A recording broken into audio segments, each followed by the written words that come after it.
ఆగండి.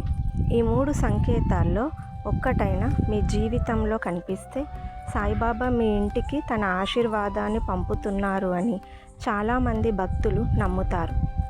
మరి ఆ మొదటి సంకేతం చూసుకుందాం. మొదటి సంకేతం కారణం లేకుండానే ఓం సాయిరామ్ అనే పేరు పదే పదే వినిపించడం.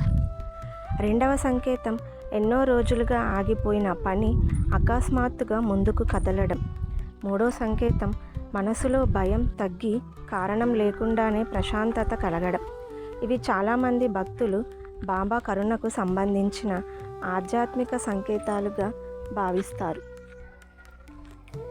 మీకు ఈ సంకేతాల్లో ఏదైనా కనిపించిందా? అయితే కామెంట్లో ఓం సాయిరామ్ అని రాయండి. బాబా ఆశీస్సులు మీ కుటుంబంపై ఎల్లప్పుడూ ఉండాలని మనస్ఫూర్తిగా కోరుకుంటున్నాను. ఈ వీడియో నచ్చినట్టయితే మరో సాయి భక్తునికి షేర్ చేయండి. అలాగే మన ఛానల్ని సబ్స్క్రైబ్ చేసుకొని వాళ్ళు వెంటనే సబ్స్క్రైబ్ చేసుకోండి.